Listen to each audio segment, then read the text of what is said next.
Shalom, saudara dan saudari yang dikasihi dalam nama Yesus Kristus. Bertemu kita kembali dalam pembahasan pelajaran sekolah Sabat.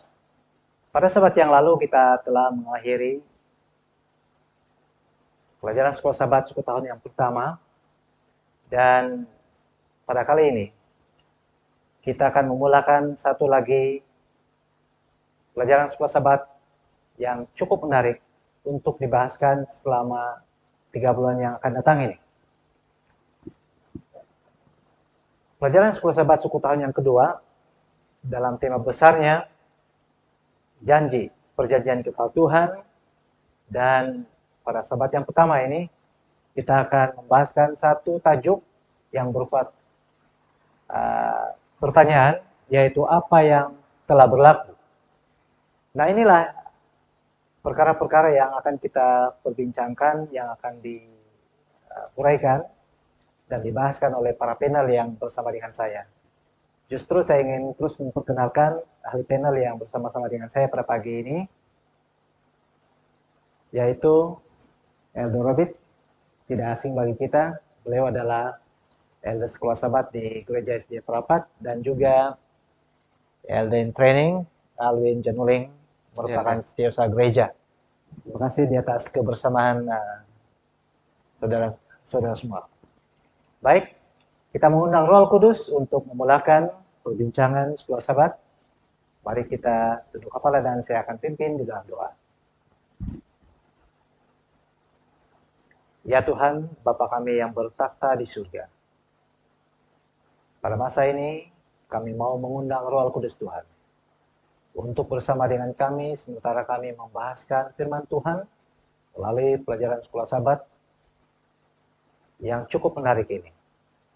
Dan kami percaya bahwa Engkau akan memberikan hikmat kepada kami yang akan mengungsikan firman Tuhan, dan juga hikmat juga kepada semua yang mendengarkan pelajaran sekolah Sabat ini, supaya kami dapat diteguhkan dan dikuatkan melalui firman Tuhan yang dikongsikan ini. Terima kasih Tuhan, Engkau sudah mendengarkan doa kami. Di dalam nama Yesus kami berdoa. Amin. Amin. Amin.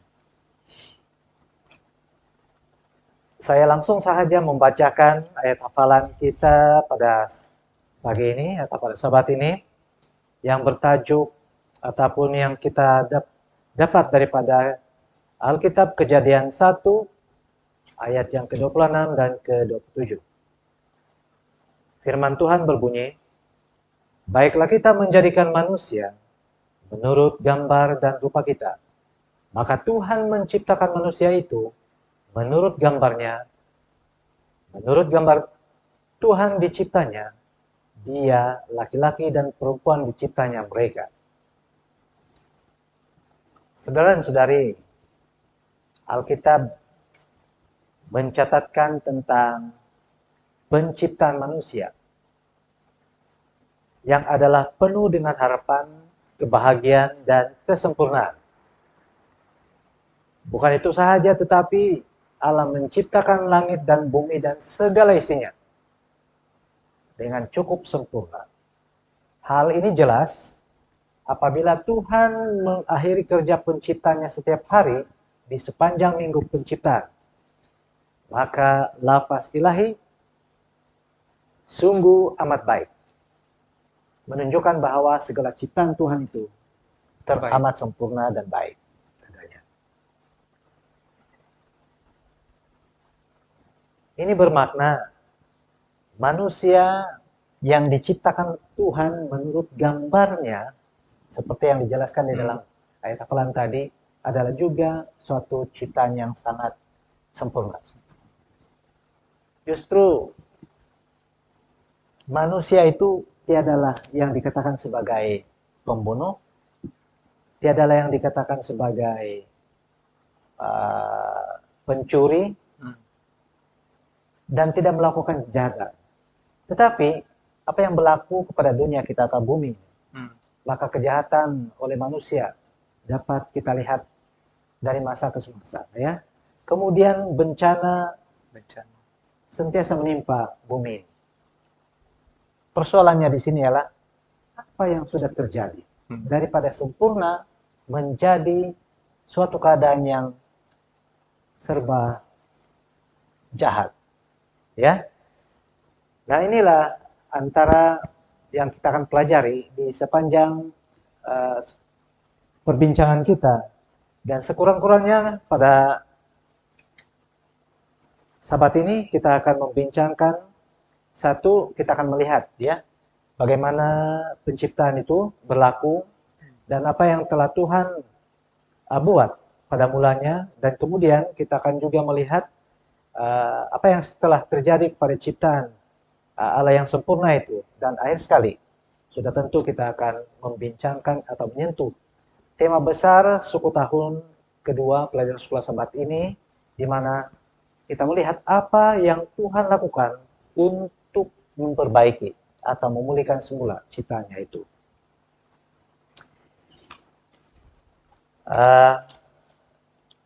Semasa saya masih kecil, ya,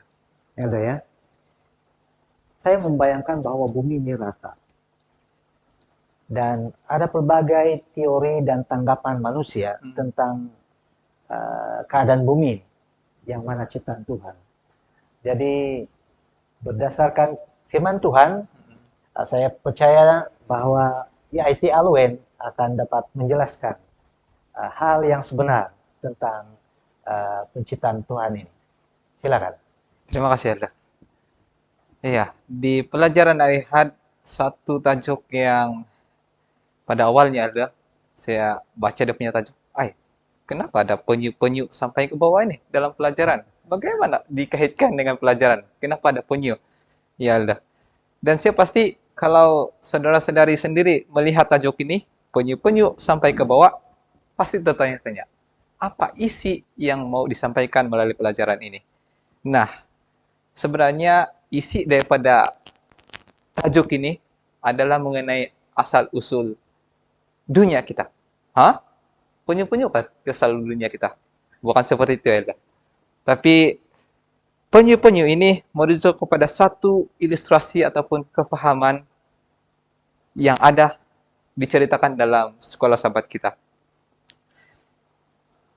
Peristiwanya bermula apabila seorang saintis, dikatakan saintis, dia apabila menyampaikan kuliah, dia mengatakan dalam kuliahnya itu mengenai sistem orbit, bagaimana bumi mengelilingi matahari, dan juga sistem-sistem yang lain.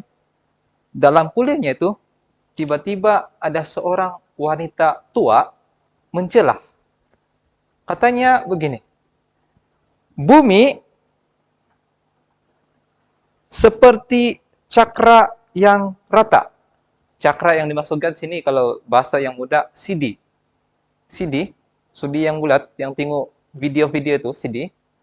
Dia kata bumi ini seperti CD yang rata, yang mana diletakkan di atas ataupun belakang penyu. Dia katakan.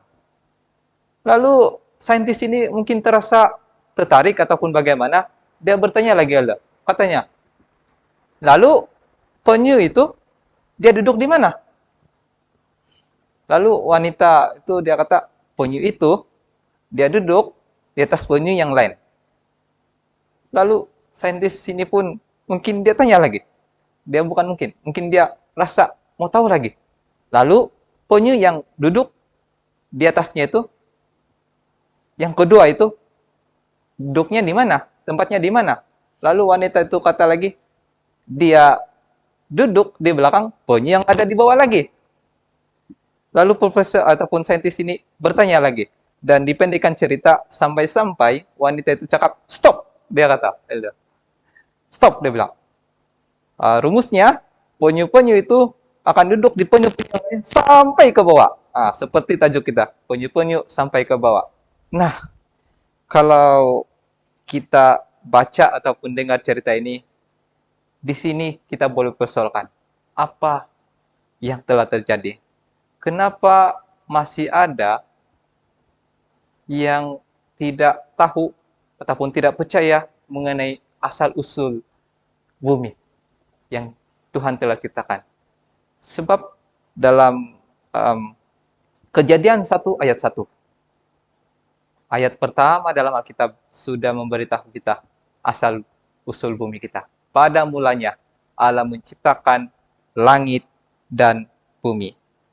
Dan inilah yang seharusnya kita pegang. Pelajaran kita juga mengatakan, Elda, tiada satu orang pun yang nampak pada mula-mulanya bagaimana Tuhan mencipta. Ya. Jadi bagaimana kita mau percaya yang bahwa bumi ini diciptakan oleh Tuhan? Pelajaran kita mengatakan, Tuhan tidak pernah memaksa kita untuk percaya bahwa Dialah yang menciptakan bumi ini. Tetapi karena iman, kita melihat bagaimana kepercayaan kita kepada Tuhan. Itulah yang akan menentukan adakah kita percaya kepada Tuhan. Dalam Kejadian 1 ayat 1, pada mulanya Allah menciptakan langit dan bumi. Saya rasa, Elder, itulah yang menjelaskan mengenai inti ataupun isi penting dalam ahad ini. Asal-usul bumi kita. Dengan iman kita mempercayai bahwa Tuhanlah yang menciptakan langit dan bumi dan segala isinya. Ya, Alkitab jelas menjelaskan, ya. Dikatakan bahwa Adam dan Hawa merupakan ciptaan yang amat istimewa daripada ciptaan Tuhan yang lain. Bila mana kita merujuk minggu penciptaan Tuhan. Bagaimana ini boleh berlaku, ya? Silakan, ya, Robi. Baik, memang sungguh menarik untuk kita mempelajari kitab yang pertama dalam kompilasi kitab yang begini tebal, ya, yang kita judulkan sebagai Kejadian. Sebelum saya teruskan, saya terpanggil untuk memberi sedikit lagi poin barangkali yang saudara Owen telah jelaskan tadi, Alwin, bahwa Tuhan tidak memaksa, memang Tuhan tidak memaksa kita untuk mempercayai bahwa Dia yang menciptakan. Kita harus menerimanya dengan iman, dan semua yang diciptakan Tuhan ini tetap tinggal ada di sini. Kita melihatnya dengan panca indera kita. Betul. Kita merasakannya juga dengan panca indera kita. Dan sedikit pun daripada apa yang ada dalam semula jadi ini, tidak ada seorang saintis pun yang boleh menjelaskan dengan tuntas bagaimana ia terjadi dan bagaimana ia bermula. Itu membuktikan bahwa kuasa Tuhan sentiasa ada. Nah, Tuhan mencipta langit dan bumi dan segala isinya dengan firman. Malah di dalam kitab suci agama lain pun ada menyatakan, Dia berkata dan itu wujud. Di dalam pembelajaran kita di dalam kitab Kejadian juga sama. Apabila Tuhan berfirman, jadilah cakrawala, maka cakrawala itu jadi. Kemudian tentang binatang yang ada, dia kata hendaklah ada makhluk yang berkeriapan di atas muka bumi. Dan itu berlaku. Dan semua yang ada di dalam bumi ini diciptakan melalui firman-Nya. Dan yang kita kenal itu, firman itu menjadi personal yang kita kenal sebagai Yesus Kristus sekarang. Tetapi pada hari yang ke-6, Tuhan mencipta makhluk yang lebih istimewa. Dan makhluk itu adalah manusia. Tuhan sudah menyiapkan tempat tinggal mereka, lalu Dia menciptakan manusia itu. Dia mengambil tanah, Dia membentuk dan menghembuskan nafas hidup kepada manusia. Tanah yang sudah dibentuk itu sehingga dia hidup. Tetapi yang lebih istimewanya adalah perkataan yang Tuhan katakan di dalam pembacaan kita dalam Kejadian pasal 1, ya. Maka Allah menciptakan manusia itu menurut gambarnya, menurut gambar Allah diciptakannya dia, laki-laki dan perempuan diciptakannya mereka. Banyak kali ya. Allah mencipta manusia menurut gambarnya. Statement yang pertama. Kedua, menurut gambar Allah diciptakannya lelaki dan perempuan. Diciptakannya mereka. Penegasan diciptakan ini sangat membawa penekanan dan keistimewaan dari ciptaan yang terakhir. Pertama, dia diciptakan menurut gambar Tuhan. Kita tidak ada fotografi dulu. Belum ada. Kalau kita mau melihat muka kita, kita hanya boleh lihat di air dan itulah muka kita. Tetapi Tuhan mengatakan menurut gambarnya. Ini berarti bahwa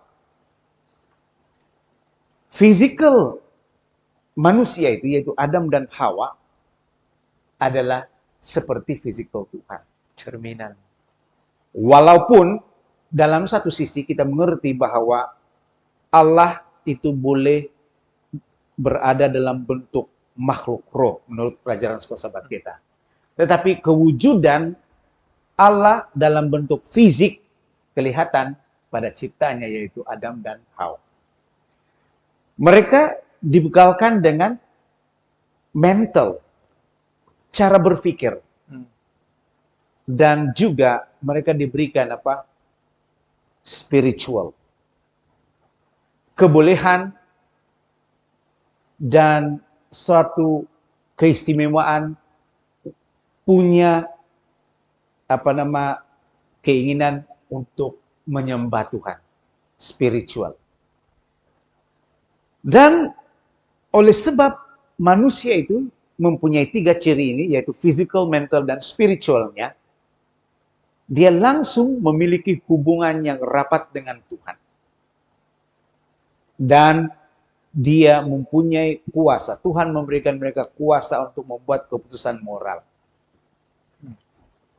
Baik lelaki maupun perempuan, menurut 1 Korintus 11 ayat 12, adalah setara di mata Tuhan. Artinya, walaupun di dalam pembelajaran kita percaya dan kita yakini bahwa Adam dicipta dahulu, sesudah itu Adam dibiarkan tidur, kemudian Allah mengambil salah satu daripada tulang rusuknya, kemudian yang bahagian itu ditutup dengan daging, kemudian daripada tulang rusuk itu diciptakan Hawa. Tetapi itu tidak bermaksud bahwa Adam harus memperlekehkan dan merendahkan Hawa. Mereka berdua adalah sepadan dan pelengkap sesama mereka. Nah, inilah image Tuhan di dalam diri manusia yang diciptakan pada hari yang ke-6. Dan oleh sebab itu, manusia ini, Adam dan Hawa, mempunyai ciri yang jauh berbeza daripada ciptaan-ciptaan Tuhan yang juga luar biasa.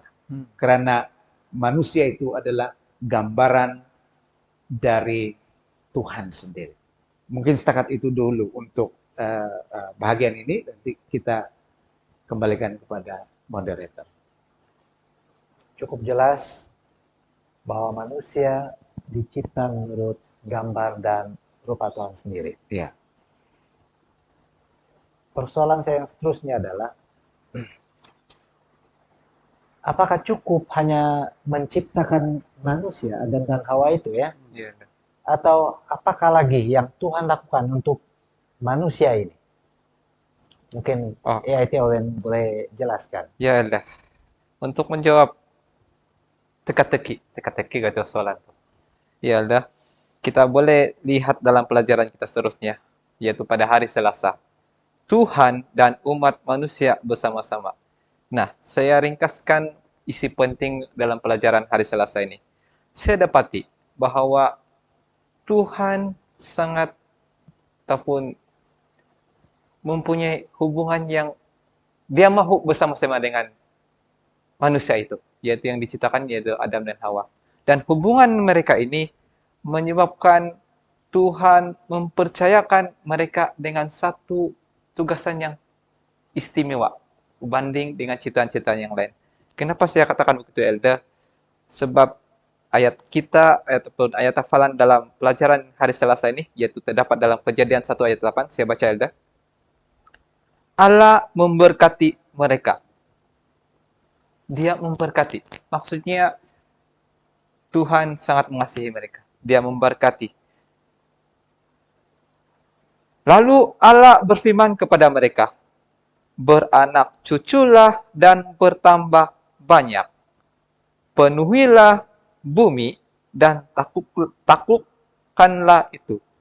Berkuasalah atas ikan-ikan di laut dan burung-burung di bumi, burung-burung di udara dan atas segala binatang yang merayap di bumi. Inilah rencana awal Tuhan untuk manusia yang diciptakan. Dia katakan, beranak cuculah, bertambah banyaklah, sampai-sampai dicakap, Elda, penuhilah bumi. Saya rasa itu memang rencana awal Tuhan untuk membiarkan ataupun manusia itu banyak di bumi. Kita lihat saja sekarang, sampai-sampai ada yang manusia mau cari tempat di luar angkasa sudah. Tidak cukup saja di bumi kali kan. Iya. Dan istimewanya lagi, Tuhan mempercayakan manusia yang diciptakannya itu untuk berkuasa ke atas ikan-ikan di laut, burung-burung di udara, dan segala binatang yang merayap di bumi. Seperti yang kita tahu pada awal-awal penciptaan, Tuhan menciptakan semuanya itu, dan dia melihat semuanya itu indah, baik. Dan saya pasti ciptaan yang dia ciptakan itu, dia sangat kasih. Dan ciptaan yang dia kasih itu, dia mempercayakan kepada manusia yang saya rasa yang istimewanya ini. Seperti kita ada barang yang kita baru beli. Sanggupkah kita beri kepada orang lain untuk digunakan, untuk, sudah pasti kita rasa sayang kan, benda yang kita suka, benda yang baik, kita baru dapat, kita serahkan kepada orang lain. Saya rasa itulah kepercayaan Tuhan kepada Adam dan Hawa. Dia sangat percaya. Jadi, inilah yang saya lihat, Elda, bagaimana Tuhan dan umat manusia itu bersama-sama di dunia yang belum berdosa. Satu lagi poin yang kita boleh dapat di sini ya. Hubungan yang Tuhan asalnya sebelum berdosa, Tuhan mau hidup bersama-sama dengan kita. Ya, Tuhan mau hidup bersama-sama dengan kita. Beginilah ataupun inilah kehidupan kita jika kita tidak berdosa. Saya kira begitu, Elda. Kalau kita tidak berdosa, manusia tidak berdosa, inilah hubungan yang Tuhan mau kita kekalkan. Tuhan mau ataupun Tuhan memberikan kita satu kepercayaan yang sangat besar untuk menguasai bumi yang diciptakan ini. Maksudnya di situ selepas penciptaan manusia, Iya, Tuhan tidak membiarkan begitu saja. Iya. Tetapi Tuhan telah menyiapkan segala-galanya untuk manusia nikmati. Termasuklah tadi mereka bertambah banyak atau membiak ya. Iya. Kemudian mereka juga mempunyai tugasan untuk ciptaan Tuhan yang lain. Iya. Kemudian mereka juga diberi makanan yang sesuai kan? Nah, Iya. makanan yang sesuai. Kenapa? Supaya manusia ini boleh hidup sehat. Dan inilah yang menjadi isu utama kita sekarang. Mungkinkah inilah yang telah berubah ya? Iya. Tetapi manusia sebenarnya diberi makanan yang sesuai daripada buah-buahan yang berbiji. Kemudian sepatutnya kita manusia ini hanya bergantung berkat dan perhatian kepada Tuhan ya. Iya. Saya pikir Tuhan dan manusia yang ada di Taman Eden ini selalu bersama-sama, bukan karena mereka ini em, Tuhan tidak berharap kepada mereka karena itu dia harus bersama-sama dengan mereka, tetapi ada suatu hubungan yang intim di antara mereka. Alkitab menjelaskan bahwa Tuhan selalu berjalan bersama-sama dengan mereka, dan di masa itu mereka terus diberikan pembelajaran. Di kuartal yang lepas kita masih ingat, semasa Tuhan berada bersama-sama dengan mereka di dalam Taman Eden itu, Tuhan mengajar mereka, memberikan mereka input supaya mereka boleh mengurus taman itu dan dunia yang belum berdosa itu dengan cara yang terbaik. Ya, jadi saya pikir apa yang Owen jelaskan itu memang satu perkara yang sangat indah yang berlaku di Taman Eden pada waktu itulah. Ya. Baik, kita teruskan pembelajaran kita di hari yang berikut, hari Rabu. Saya melihat ada satu perkara yang Tuhan telah siap atau sediakan di Taman Eden ya, yang kita baru bincangkan tadi. Taman yang sungguh luar biasa indahnya. Di mana Tuhan menempatkan satu pohon yang kita boleh bacakan di dalam Kejadian 2 ayat 16 dan 17. Saya tertanya-tanya, mengapa Tuhan memberi perintah kepada Adam dan Hawa tentang pohon yang saya sebutkan tadi di Taman Eden? Mungkin Elder terus boleh menjelaskan hal ini. Iya. Ketika Tuhan bersama-sama dengan Adam dan Hawa, setelah mereka selesai menamakan semua makhluk ciptaan, menamakan apakah jenis bintang di langit, bintang-bintang, semua itu datang daripada Adam sendiri. Dan Tuhan membawa mereka ke tengah-tengah taman. Sebenarnya taman itu adalah sebagian daripada dunia ya. Tapi mereka Tuhan mengkhususkan supaya Adam dan Hawa berada di taman itu untuk tinggal. Nah, di situ ada 2 pohon. Nah, tadi kita bersebut tentang soal makan kan. Mereka diberikan makan apa saja jenis makanan. Kemudian Tuhan memberikan pelajaran kepada mereka, dan dia kata di dalam ayat 16, lalu Tuhan memberi perintah ini kepada manusia. Yang kata, dikrinya perintah. Dalam bahasa Inggrisnya, and the Lord commanded. Artinya Tuhan memerintah, jelas ya. Semua pohon dalam taman ini boleh kamu makan buahnya dengan bebas. Semua. Ayat 17, tetapi pohon pengetahuan tentang yang baik dan yang jahat itu, janganlah kau makan buahnya, sebab pada hari engkau memakannya, pastilah engkau mati. Jadi, itu adalah perintah Tuhan. Jadi, di tempat itu, di taman itu juga, ada lagi satu pohon yang lain sebenarnya. Dan pohon itu adalah pohon kehidupan. Nah, selain daripada memakan buah-buah yang lain, Adam dan Hawa juga datang ke pohon itu untuk memakan buahnya. Kenapa saya katakan begitu? Karena Alkitab sendiri menjelaskan bahwa setelah mereka memakan buah dari pohon larangan itu, Tuhan tidak benarkan lagi mereka untuk mengambil dari buah pohon kehidupan. Karena apa? Mereka akan menjadi makhluk yang tidak mati, tetapi telah jatuh dalam dosa. Nah, kembali kepada persoalan dasarnya, apa yang terjadi di bawah pohon pengetahuan baik dan jahat? Oke. Sebelum itu, saya ingin membawakan apa yang tertulis dalam buku Ellen G. White. Buku itu ialah berkisar tentang tulisan permulaan Ellen G. White. Dia diberikan khayal. Dalam khayal itu, dia diberikan sayap untuk terbang bersama-sama dengan malaikat. Ada malaikat pembimbingnya. Dan mereka terbang dari satu tempat ke satu tempat. Dan akhirnya mereka sampai ke suatu tempat. Suatu dunia yang lain, yang di tempat itu ada 7 bulan. Oh, 7 bulan. Kemudian dia berjumpa dengan Henok di situ.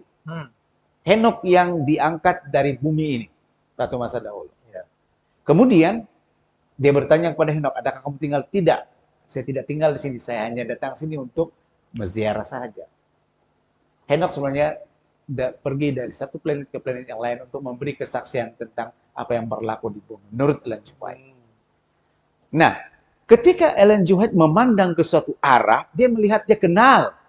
Ada satu pokok di sana, dan pokok itu adalah pokok kehidupan. Pokok dari pohon kehidupan. Dan ada lagi satu pokok yang dia kenal. Dan pohon itu adalah pohon pengetahuan baik dan jahat. Kemudian ketika dia memandang ke arah itu, malaikat berkata, di sini tiada seorang pun yang mendekati dan memakan buah dari pohon larangan itu. Daripada apa yang Ellen G. White katakan dalam tulisan permulaannya, kita tahu bahwa bukan dunia ini yang tempat kita tinggal ini saja yang diciptakan Tuhan, ada lagi di tempat lain. Dan di tempat itu juga ada pohon pengetahuan baik dan jahat. Tetapi mereka mengambil ketetapan untuk tidak mengambil buah itu. Tapi di bumi ini, Hawa terpikat untuk mengambil dan memakan buah yang yang diberikan kepadanya. Nah, kalau kita lihat di situ, kita melihat bahwa keadaan itu berlaku karena tipu muslihat setan yang datang menyerupai makhluk yang paling suka dilihat oleh Hawa. Dan dia datang, dan ketika dia berada di pohon pengetahuan baik dan jahat, dia mulai berbicara dengan memesongkan fakta pengajaran Tuhan. Nah, hubungan yang sukses harus didasari dengan rasa percaya, kan? Oleh karena itu Allah memilih ujian kesetiaan yang sederhana.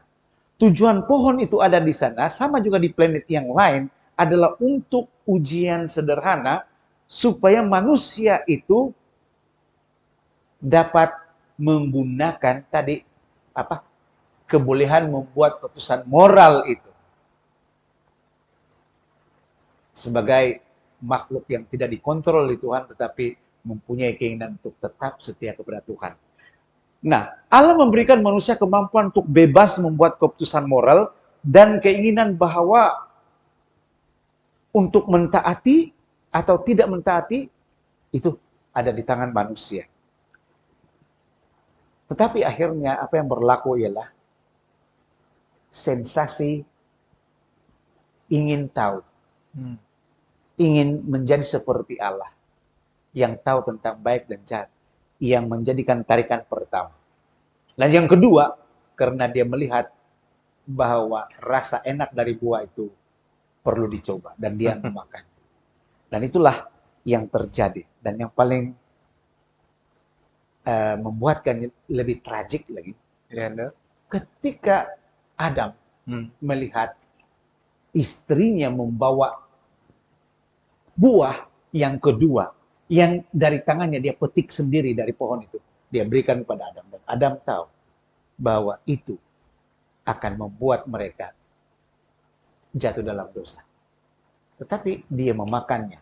Dia membuat satu keputusan yang melawan perintah Tuhan. Tadi kita baca tadi, Tuhan memerintahkan. Sekarang Adam melawan perintah Tuhan. Dan itulah yang terjadi di bawah pohon.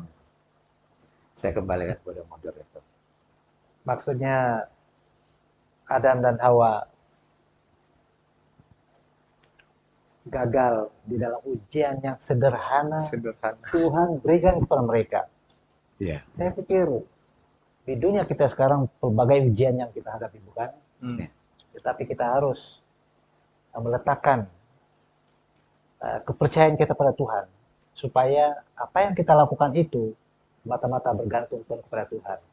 Baik, kita akan teruskan pembelajaran pada hari Kamis bertajuk memutuskan hubungan. Tadi Elder Robert sudah membincangkan tentang hal ini. Cuma saya ingin menambah beberapa fakta lagi, di mana Hawa yang tadinya melihat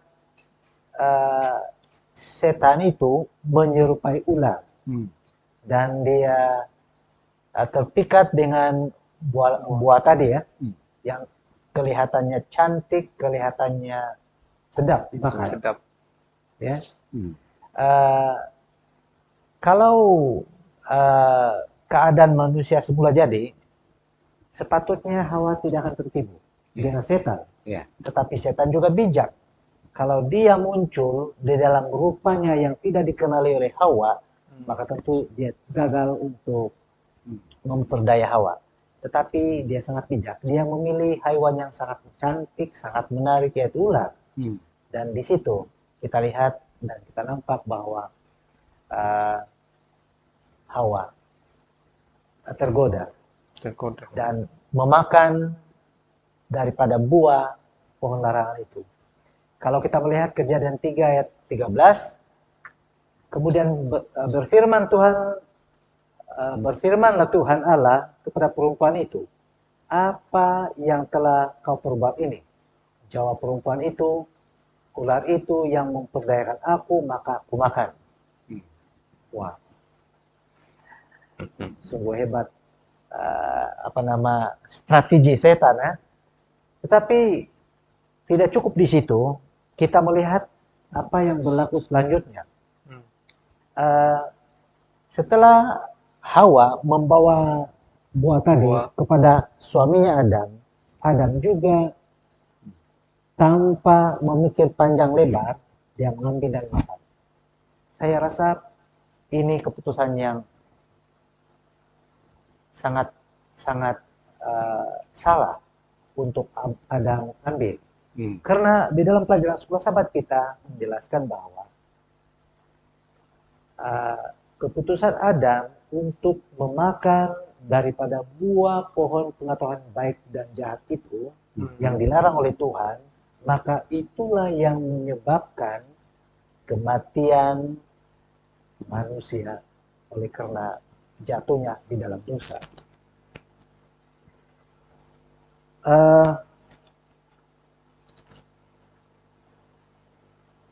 Tetapi di dalam pelajaran ini juga, pelajaran yang hari Kamis ini ya, ada satu isi lagi yang perlu kita ketengahkan atau pelajari, di mana di tengah-tengah tragedi, di mana manusia itu telah jatuh dalam dosa ya. Tadinya Hawa jatuh ke dalam dosa oleh karena ditipu oleh setan. Tetapi Adam jatuh ke dalam dosa dengan sengaja. Saya katakan dengan sengaja sebab dia tahu dengan jelas perintah Tuhan, tetapi dia mengambil dan memakannya juga. Namun begitu, Tuhan tidak membiarkan manusia untuk terus berada di dalam dosa yang upahnya mati. Tetapi kalau kita melihat di dalam Kejadian 3:9, apa yang Tuhan katakan di sana. Tetapi Tuhan Allah memanggil manusia itu dan berfirman kepadanya, di manakah engkau? Nah, saudara-saudari, Eldes, ini satu pernyataan yang cukup istimewa sebenarnya. Tuhan sudah melihat ciptaannya itu jatuh ke dalam dosa. Sepatutnya dihukumlah. Tetapi dia tidak akan buat begitu. Dia memanggil, maksudnya dia menarik semula ciptanya yang berdosa itu kembali semula kepadanya. Saya rasa ini yang perlu kita pahami. Sebab inilah inti utama pelajaran kita di sepanjang suku tahun ini. Di mana Tuhan mau memulihkan manusia atau ciptanya yang sudah jatuh di dalam dosa. Akhirnya, apa yang berlaku? Di atas keberdosaan manusia, maka mereka kehilangan persekutuan dengan Allah. Tadinya kita sudah melihat bahwa Allah mau hidup bersama dengan mereka. Tapi setelah manusia jatuh ke dalam dosa, maka ini sudah tidak berlaku lagi. Yang kedua, rasa saling rasa percaya telah hilang. Macam tadilah seolah-olah cerita bangau-bangau. Iya. Dia kata ular yang bagi saya makan. Iya. Kemudian Adam siapa dia kata? Dia salahkan si Hawa lagi kan? Iya. So rasa saling percaya itu sudah hilang ketika mereka jatuh dalam dosa. Dan akhirnya mereka menuai akibat dosa yang mengerikan. Manusia terpaksa bekerja keras. Tadinya Tia Owen sudah membincangkan bahwa Iya. Tuhan sudah menyediakan semua segala-galanya untuk mereka nikmati di Taman Eden itu. Dan sekarang mereka sudah kehilangan, terpaksa bekerja dengan titik peluh, baru mereka mendapat makan dan melahirkan anak dengan kesakitannya, Iya. dan akhirnya tentunya manusia itu akan mati. Iya. Namun begitu Tuhan tidak membiarkan, macam yang saya katakan tadi, tetapi Tuhan telah menjanjikan satu penebusan, Penebus. pengharapan kepada manusia yang berdosa, yaitu di mana dia akan memulihkan semula manusia yang berdosa ini. Di dalam Kejadian 3 ayat 15, di situ kita lihat satu, saya kira ini nubuatan yang pertama ya, Iya. di mana dikatakan di sini keturunan daripada wanita itu akan meremukkan kepalanya, dan ini nyata jelas terjadi bila mana Yesus yang datang ke dunia dan meremukkan kepala setan dengan matinya di kayu salib, dan dia bangkit dan memberikan kemenangan mutlak kepada manusia di dalam rencana penyelamatannya itu. Jadi saya kira itu sahaja, atau ada beberapa tambahan daripada yang lain untuk tajuk memutuskan hubungan ini. Saya tertarik untuk memberi sedikit lagi perkongsian yang berkenaan dengan yang tadi yang Elder sudah katakan, kedudukan Hawa dan juga Adam tuh. Satu hal yang kita lihat sebagai amat penting. Pertama, Hawa tertipu. Iya. Dia tertipu karena muslihat setan. Dan kalau kita bertanya lagi, patutnya setan tak boleh masuk dalam taman itu, karena kan itu taman kudus kan. Iya. Tetapi jangan persoalkan yang itu, karena di bumi ciptaan Tuhan yang lain, setan juga masuk. Betul. Dan melakukan hal yang sama. Dia menyerupai suatu makhluk yang dicipta Tuhan. Tetapi kali ini dengan kelebihan dapat berkata-kata. Dan Hawa tertipu. Tetapi Adam tidak tertipu. Karena dia mengenal dari mana asal buah yang dipetik oleh Hawa. Tapi dia memakannya. Menurut Bible Commentary volume 1 dikatakan sebagai berikut. Walaupun pelanggaran Hawa amat menyedihkan dan sudah tentu membawa kesengsaraan kepada keluarga manusia, namun tidak semestinya seluruh manusia terlibat dalam hukuman atas pelanggarannya. Pilihan yang sengaja oleh Adam, walaupun memahami sepenuhnya perintah Tuhan yang jelas, bukan pelanggaran Hawa yang menjadikan dosa dan kematian tidak dapat dielak lagi menjadi bagian umat manusia. Maksudnya, kalaulah Adam memilih untuk menasihati Hawa, Ellen G. White mengatakan bahwa dosa tidak mampu merusakkan dunia. Tapi karena kedua-duanya, satu tertipu, satu memilih untuk mengambilnya. Dengan apa-apa alasan sekalipun, memang Hawa sudah memilih untuk menidakkan hubungan dengan Tuhan. Sebab kita lihat daripada pasal 1, pasal 2, tidak ada penekanan Tuhan memerintahkan. Tapi di dalam soal makan atau tidak makan pohon itu, Tuhan mengatakan perintah dengan dikri sebagai perintah. Jadi kita hari ini, Elder, berkali kita dihadapkan dengan berbagai situasi seperti Adam. Yang kelihatannya macam kita terdorong untuk mengambil tindakan yang salah. Ya, oleh sebab pujukan dan mungkin oleh sebab sensasi yang membawa kita ke arah itu. Tapi perintah Tuhan sudah jelas. Ayat kembalikan. Ya. Oke, terima kasih. Eh, saya rasa masa kita agak suntuk. Eh, kita telah membincangkan eh, pelajaran hari demi hari. Jadi saya bagi peluang untuk Elda bagi rumusan sebelum doa penutup. Silakan Elda. Untuk pelajaran kali ini jelas kepada kita bahwa Tuhan merencanakan yang terbaik. Ya. Namun dari rencana yang terbaik terjadi juga dosa oleh sebab pilihan manusia. Dan karena Tuhan mengasihi manusia, Dia telah mewartakan nubuatan yang pertama, yaitu anak dari keturunan perempuan, yaitu Hawa, akan memijakkan kepala ular yang tadinya bersayap sekarang sudah menjalar di tanah, yang melambangkan setan dan menyebabkan setan itu pasti akan mati. Dan ini adalah menunjuk kepada karya keselamatan yang ditanggung oleh Yesus Kristus sendiri apabila kita mempelajari. Jadi sahabat-sahabat,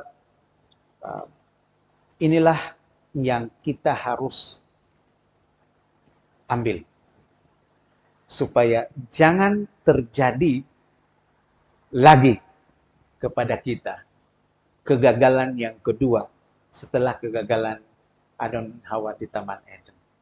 Mari kita memegang janji Tuhan, janji penyelamatan Tuhan itu. Saya kembalikan. Terima kasih Elda. Saya rasa sudah terjawab pertanyaan yang juga menjadi tajuk pelajaran sekolah sahabat kita ya. Apa yang telah terjadi? Daripada penciptaan Tuhan yang sangat sempurna menjadi kacau bilau. Yang terjadi di situ adalah manusia memilih untuk memutuskan hubungan dengan Tuhan apabila jatuh ke dalam dosa. Ya. Tetapi kita bersyukur sebab pengharapan yang Tuhan telah berikan di dalam Kejadian 3 ayat 15 itu menjadi pengharapan dan bahagia untuk kita usahakan supaya kita dapat dipulihkan pada waktu kedatangan Yesus yang kedua kali. Untuk menutup pelajaran sekolah sahabat kita, saya terus mempersilakan Elder Robert untuk memimpin di dalam doa. Silakan. Mari kita tunduk kepala dan berdoa. Bapa di surga, kembali kami ke hadirat-Mu pada saat ini. Setelah kami mempelajari pelajaran yang pertama di dalam kuartal yang kedua di tahun 2021 ini.